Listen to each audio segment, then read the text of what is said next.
किसी ने बड़े कमाल की बात कही है कि जिंदगी में सही समय पर पिए गए कड़वे घूंट जिंदगी को अक्सर मीठी कर दिया करते हैं। नमस्ते, मैं हूं आरजे कार्तिक। एक बड़ी छोटी सी कहानी एक गांव में रहने वाले दो किसानों की, जिनके बीच में शर्त लगी कि 6 साल बाद देखते हैं हम में से ज्यादा कौन कमाएगा। पूरे गांव वालों के सामने जो है ये शर्त लगी थी, तो सब बड़े एक्साइटेड थे जानने के लिए कि कौन जीतेगा। जैसे ही दोनों ने लाकर के बीज जो है अपने खेत में बोए, तो पहले वाला जो था उसके खेत में तो तुरंत फसल लहलहाने लगी, और उसने तो कमाल ये किया कि रबी की फसल भी और खरीफ की फसल भी एक साल में 2 फसलें उगा ली। और जो दूसरे वाला किसान था उसके खेत में सन्नाटा था। उसने बीज ला करके तो बोए, लेकिन हुआ क्या, सारे जो गांव के लोग थे उसका मजाक उड़ाने लगे। जब भी वो गांव में इधर से उधर दिखता था जाता हुआ तो लोग हंसते थे। कभी कभी जो उसके मुंह पर ही कह देते थे कि तुमने क्या किया है, तुम्हारे खेत में तो सन्नाटा हो रखा है, उसको देखो पहले वाले को, उसकी तो जीत पक्की दिख रही है। दूसरा साल आया, फिर से पहले वाले किसान ने जो है साल भर में 2 फसलें कर ली और पैसा इकट्ठा कर लिया। उसे तो वो शर्त भी जीतनी थी, 6 साल में कमाल करके दिखाना था। और जो दूसरे वाला किसान था उसके खेत में तब भी सन्नाटा छाया हुआ था।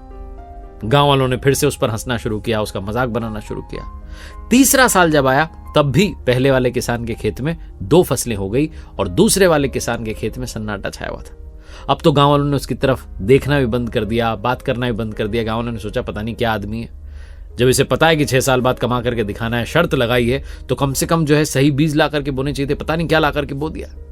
गांव वाले जो है मन ही मन बात करते थे, उसके मुंह पर कुछ नहीं कहते थे, उसको इग्नोर करना शुरू कर दिया। ऐसा सोचते थे कि गांव में रहता ही नहीं। चौथा साल आया, फिर से पहले वाले किसान के खेत में साल में 2 फसलें हो गई और जो दूसरा किसान था उसके खेत में वैसा ही सन्नाटा छाया हुआ था। वो जाता था खेत पर, जो रूटीन था उसको फॉलो करता था, मेहनत करता था, और बाकी के लोग सोचते थे कि जाकर के कर क्या रहा है, जब कुछ आया ही नहीं है खेत में से बाहर तो हो क्या रहा है, उन्हें समझ ही नहीं आता था। 5वां साल आया, तब जाकर के छोटे छोटे पौधे जो है उस खेत में दिखने लगे। गांव वालों को लगा कि कुछ तो इसने अनोखा किया है, इसके खेत में छोटे छोटे पौधे तो आए, लेकिन इनसे होगा क्या, ये कर ही क्या लेगा। 5वां साल भी बीत गया, पहले वाले किसान के खेत में फिर से 2 फसल उग गई। दूसरा वाला जो किसान था उसके खेत में जैसे ही 6ठा साल आया, वैसे ही 100-100 फीट ऊंचे पेड़ दिखने लगे। वो सारे के सारे बांस के पेड़ थे, पूरे खेत में बांस के पेड़। और जब उसने 6ठे साल में वो बांस बेचे तो इतना पैसा कमा लिया कि जो पहले वाला किसान था उसकी कमाई से ज्यादा निकल गया। पूरे गांव के सामने पैसों का हिसाब किताब हुआ तो दूसरे वाले जो खेत का किसान था वो विजेता बन गया, विनर बन गया। बड़ी तालियां बजी। गांव के जो मुखिया थे उन्होंने कहा कि भाई बताओ तुम्हारी इस सफलता का सीक्रेट क्या है। तो उसने कहा कि मेरी सफलता का एक ही रहस्य है कि अपनी जड़ों को मजबूत कर लो, अपनी जड़ों को इतनी स्ट्रांग बना लो कि जीत आपकी हो। बोले कैसे? बोले शुरू में तो आप सब मेरा मजाक उड़ा रहे थे, हंस रहे थे और मेरे पीठ पीछे जो है मेरी बुराई कर रहे थे कि कैसा बेवकूफ इंसान है, क्या ला करके बो दिया, पूरे खेत में सन्नाटा है, खेत में सन्नाटा है। 5 साल तक तो आप सब लोग हंसते ही रहे, लेकिन तब तक ये जो बांस का पेड़ होता है ना, ये अंदर ही रहता है और अपनी जड़ें मजबूत कर रहा होता है ताकि 6 महीने में ही 100 फीट की ऊंचाई हासिल कर ले। और वो आपने देखा 6ठे साल में क्या चमत्कार हुआ। जो पहले खेत का किसान था उसने भी माना कि भाई बात तो सही है, आपने कुछ नया सोचा, कुछ अनोखा सोचा और कमाल करके दिखा दिया। मैं खुद आप पर हंस रहा था, लेकिन आज मुझे आप पर गर्व होता है कि आप जैसे जो लोग हैं हमारे गांव में रहते हैं।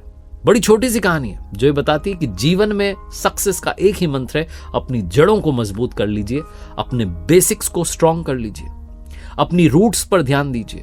हम में से बहुत सारे लोग बहुत जल्दी बिल्डिंग बना देना चाहते हैं, बहुत जल्दी सक्सेस की मंजिल बनाना चाहते हैं, लेकिन भूल जाते हैं कि नींव जब तक मजबूत नहीं होगी वो बिल्डिंग टिकेगी नहीं। तो अगर आपको लॉन्ग टर्म सक्सेस चाहिए, जीवन में बहुत कमाल करके दिखाना है, तो अपने बेसिक्स को, अपनी नींव को मजबूत करना शुरू कीजिए ताकि आने वाले समय में आप भी बांस की तरह मजबूती के साथ खड़े रहें।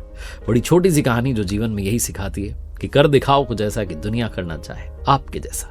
मेरी किताब कर दिखाओ कुछ ऐसा हिंदी में उपलब्ध है Amazon और फ्लिपकार्ट पर, इंग्लिश में अवेलेबल है डू समथिंग दैट मैटर्स, इस नाम से आपको मिलेगी Amazon और फ्लिपकार्ट पर। अगर आपको इंग्लिश बुक्स पढ़ना पसंद है तो आप इंग्लिश में मंगवा के पढ़ सकते हैं। साथ ही मेरी वेबसाइट rjkartik.in, जहां कुछ कोर्सेज हैं, उम्मीद है आपके बहुत काम आएंगे।